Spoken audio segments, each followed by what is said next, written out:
Is UCF primed for a huge upset on Saturday?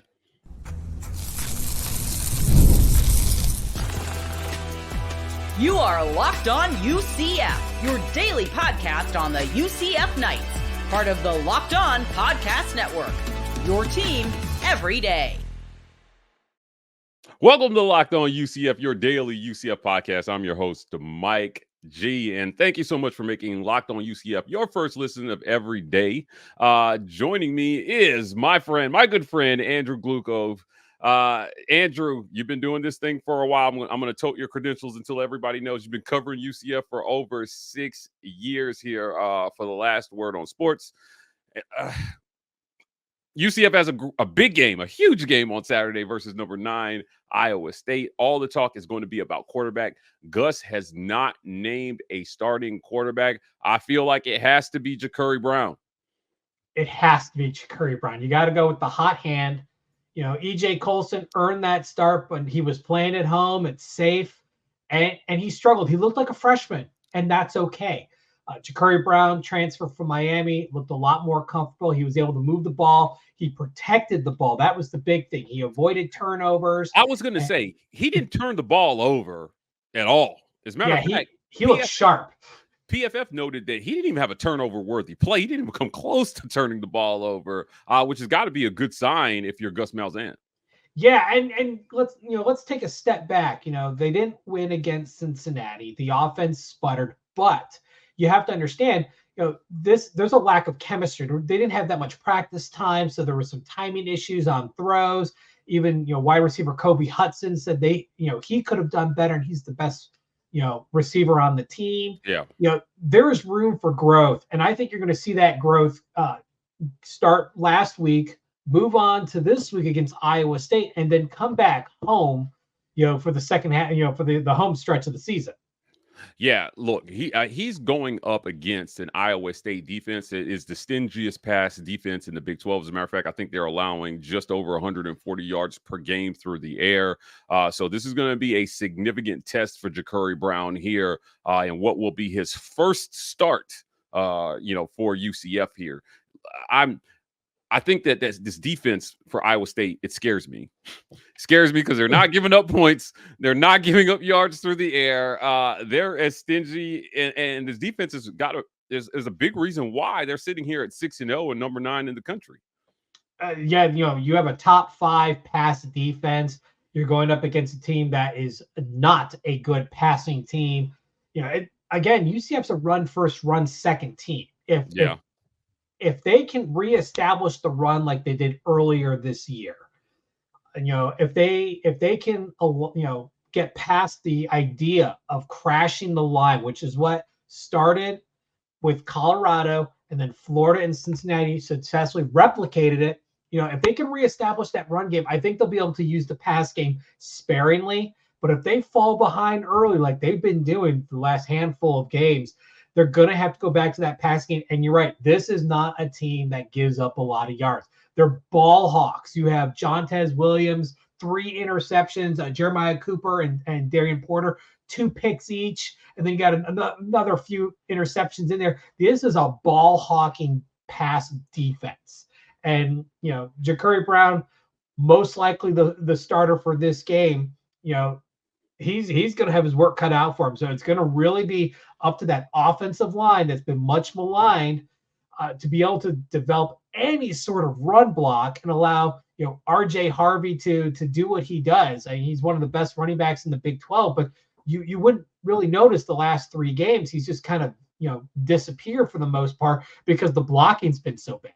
Yeah, I think when you look at what UCF does best, and we've talked about that, that Iowa State pass defense, but their run defense is susceptible, and that's what UCF excels at. As a matter of fact, they lead the Big 12 in rushing yards here through 6 games. So all throughout college football, we've seen upsets everywhere, Andrew, and what upsets are made of is time of possession. Keep the ball away from the other offense, and if they can run the ball in this one, I feel like they can limit what Iowa State can do offensively and control the clock and maybe have a chance down the stretch. But you're not going to win this one playing from behind or again, Jacurri Brown's going to have to grow up really, really quickly. Absolutely. And this is a team that has struggled at times on third down defense. Against Cincinnati, 9 of 16, the Bearcats were. So they were able to bend, not break, but they couldn't stop these drives. So, that takes away valuable time off the clock.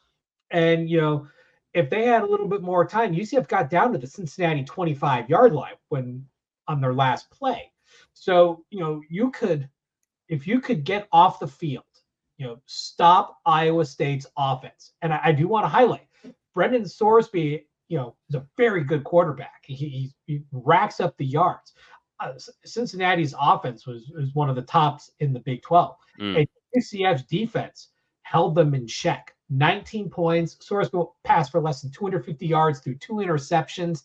This was by far the best defensive game that the Knights have put together this season. If they can bring that kind of intensity, that kind of results, and tighten up a little bit on third down, improve the attack angles, watch out for those guys coming across the field in the flat. If they can shore up on those few things, they may have a chance in this game. Yeah, I think that you earlier you mentioned Kobe Hudson, and the chemistry between him and Jacurri Brown is something to keep an eye on here. Again, this is a very stingy Iowa State pass defense. They're not giving up a ton through the air, but if you find yourself in a scenario late in game, we all know it usually comes down to that big throw at the end of the game in today's college football. How many of them are you going to need to stay in this one, and can you run the ball effectively enough to keep away from Iowa State and keep this one close going into the fourth quarter? I think that's going to be the big question here. But give me sort of a prediction here for Jacurri. What do you see? What kind of stat line do you see? Again, I want to remind you, 13 for 21, 207 yards and a TD, no turnovers, and pretty much kind of like 2.5 quarters of play last week. What do you see from him this week if he gets the start? Well, not only Kobe Hudson, I think Randy Pittman, who is a tight end that they have, put out wide on a number of occasions, is going to be primed for a large game. Trent Whittemore is a physical receiver. He's been playing more since Xavier Townsend has entered into the redshirt and entering into the transfer portal. So I think UCF has some good receivers that can do some damage. If they can establish their own, I think Brown can easily pass for, between 60 and 65%. I don't think he's going to get much beyond that, not with this defense. I think 200 yards is kind of a top end. This is a team that does not give a lot of yards. And, I think, a touchdown and an interception is very likely. I don't think he's going to be as turnover free against Iowa State as he was against Cincinnati. This is a road game. The atmosphere is going to be a lot different. We also have to understand Iowa State is chasing history here. Yeah, their own school history has not been good. I've always joked and called them a G5 in disguise. But I mean, they've never had a 10-win season. They're 6-0. The last time they won a conference championship, World War I was still 2 years away. Wow. 1912 was their last conference championship. So this is a team that's chasing history. They know the pressure on it. If this was a road game, I would say Iowa State, that weight of expectation and pressure of creating that kind of history is going to get much heavier. But at home, I think the fans are going to keep them, that powerful momentum going at Jack Trice Stadium. It's going to be electric. And they're seeing things they haven't seen before. This is why Matt Campbell has stayed there. And if I was a Cyclones fan, I'd be very excited, going into this game as a possible 7-0 coming out. UCF's going to be really hard pressed to, one, score first, which has been an issue for them. Yeah. And then keep ahead of Iowa State, because that team can generate a lot of yards in the air. Well, there's a quarterback on the other side of the field that certainly they're going to be wanting the limit. His name is Rocco Becht. We're going to talk about what they need to do versus him right after the break. Today's show is brought to you by our friends at FanDuel.com. FanDuel is America's #1 sportsbook, Andrew, and the spread on this game is 13.5 points. I'm not so sure I like that spread. I might take UCF in the points on this one. What do you think? I do as well, just by a little bit. I've got Iowa State winning, but they don't cover. Okay, So all right. Iowa State wins, but they don't cover. But look, whether you agree with me or Andrew, go check out our friends at FanDuel. You'll get started with $200 in bonus bets guaranteed when you place your first $5 bet. That's FanDuel.com. Rocco Becht is having himself a decent season here. I want to make some notes about passing in the Big 12 so far, Andrew. There are about 8 passers on pace to pass for 3,000 or more yards in the Big 12 this season. Rocco Becht is 7th, but again, 10 touchdowns to only 3 interceptions. I feel like this is he's a guy who takes care of the football. He doesn't turn it over a ton, and he's going to do what he needs to do and lean on that defense to keep them in games. What I feel like limiting him might be a key to winning this game. How do you feel about Rocco Becht? Well, what he's doing right now should be no surprise. Look what he did as a redshirt freshman last year: 23 touchdowns, 8 interceptions, threw for over 3,100 yards in the Big 12, where defenses go to die. What he's doing now is exactly what he was doing last year. He's gonna pass 3,000 yards, short of an injury or something. He's looking even better. His completion ratio is better. His touchdown receptions about the same. His yards per attempt is higher. You look at his numbers, his QB rating, everything is trending up. And this is a sophomore. It's a gunslinging sophomore. You have, again, as I said, if you're an Iowa State fan, you have to be excited. This is a solid offense. Plus, you got, to make Becht's life even easier, you have 3 running backs who can tote the rock, and force that defense to cheat up a little bit and then allow him to go over the top. That only makes his life even easier because you got 3 running backs who can all average over 5 yards a carry. Last week versus West Virginia, Rocco Becht was 18 for 26. That's 69.2% passing for 265 yards and a TD. Again, no interceptions, so not turning the ball over there. And I want to note this.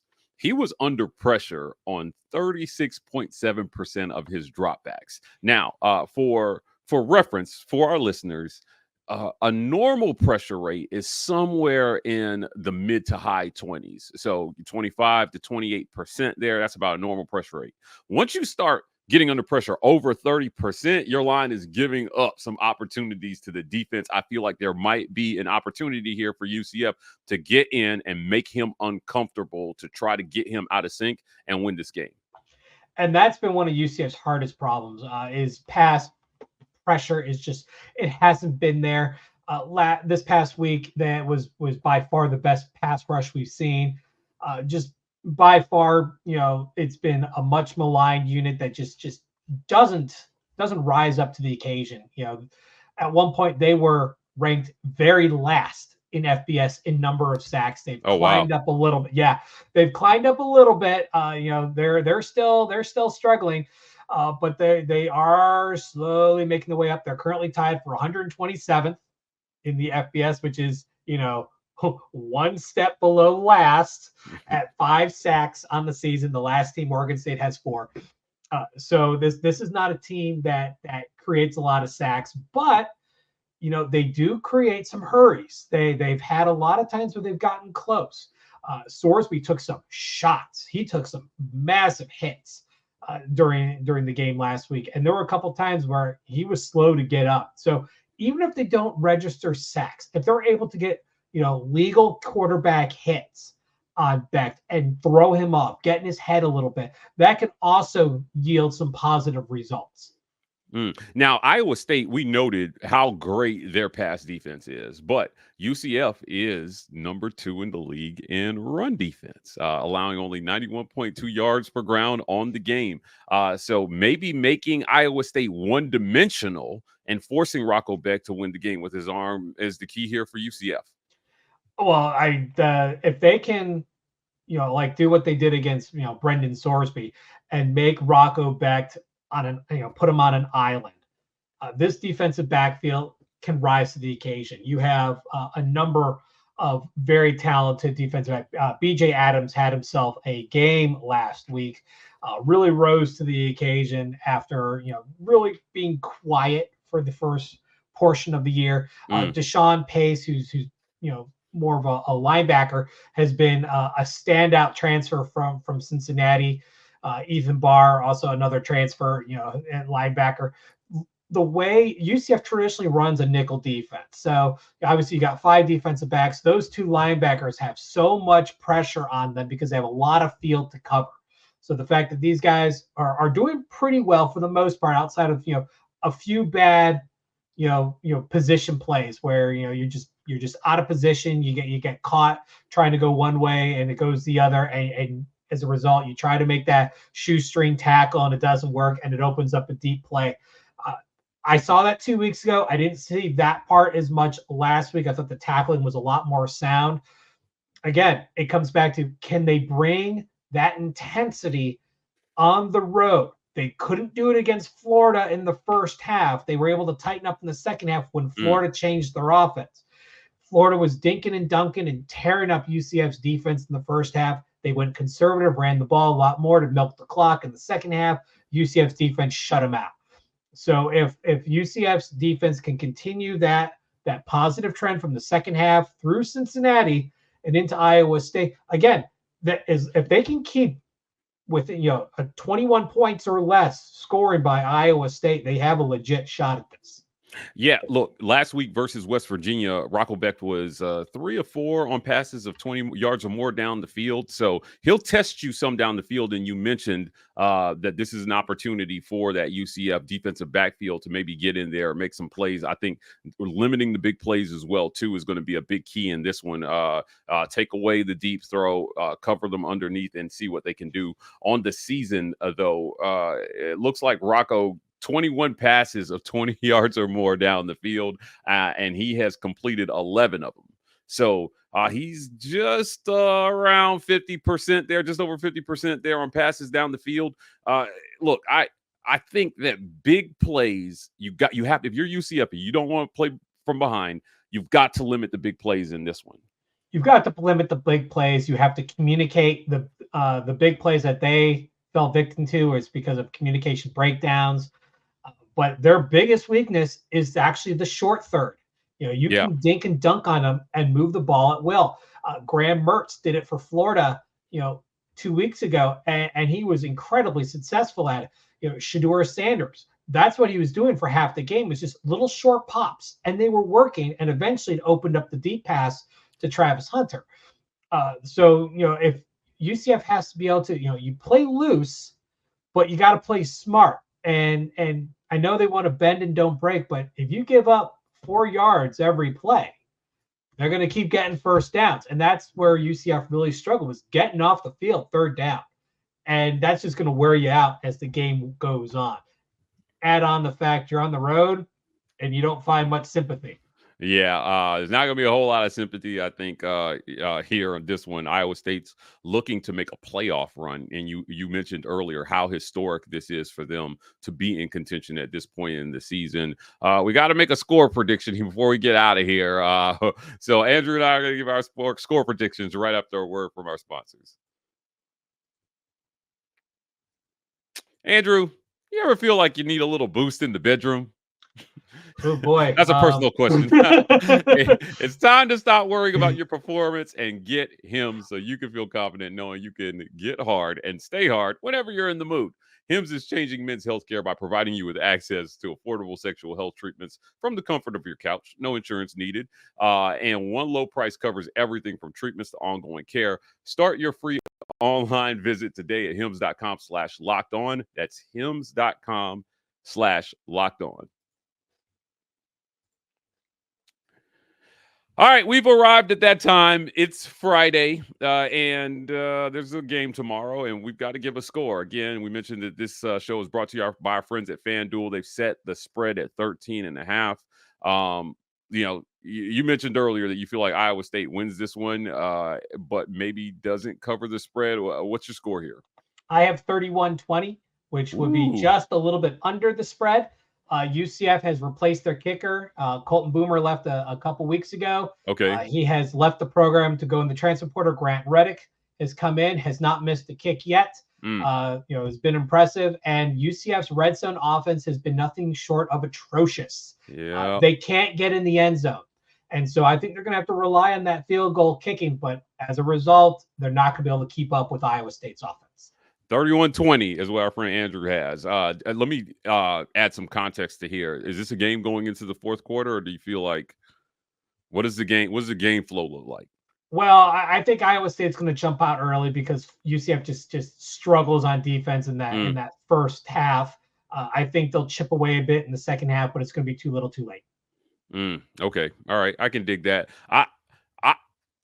I have a Gus Malzahn special coming here. Oh boy.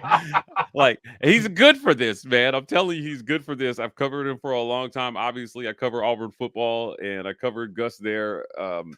Look, I think with Jacurri preparing maybe as a starter. Now, he hasn't named a starter, but if he rolls Jacurri out there first on Saturday, I think we have a chance to see something special. I think we have a chance to see a completely different football team on Saturday.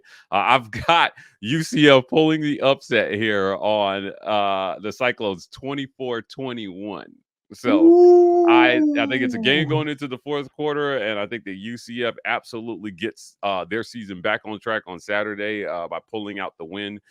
Like I said, Gus is good for one of these a year, and everybody gets one. It's like Spider-Man. But look, one. that run game excites me, Andrew. I think that if the averages hold and you can get over 268 yards on the ground, or maybe even closer to 300 yards on the ground, and play keep away and sustain drives. Now, I note your worry about red zone offense. Trust me, I'm there with you. It has been atrocious, but big plays, scoring from outside the red zone. If you can do that a few times in this game, I think that they can come away with the win here against Iowa State. So that's just one man's opinion here, but we'll see. I'll take it. We'll see where they come out. So yeah, Andrew, before we get out of here, tell people where they can find you. You can catch me on Twitter/X, whatever you want to call it, at StatBoyDrew, and you can catch my work on Last Word on College Sports, part of Last Word on Sports. Guys, that's it for another great edition of Locked On UCF with my guy Andrew Gluko. Thank you for making Locked On your first listen today. Your second listen, check out Locked On Big 12. Drake Toll leads the conversation in conference realignment news and holds no punches when it comes to covering every team in the Big 12. Find Locked On Big 12 on YouTube, wherever you listen to your podcasts. Guys, we're out, and we'll be back at you next week after the game to talk a little bit about what happened. Hopefully there's some good news for UCF fans, but that's it. We'll see you guys next week.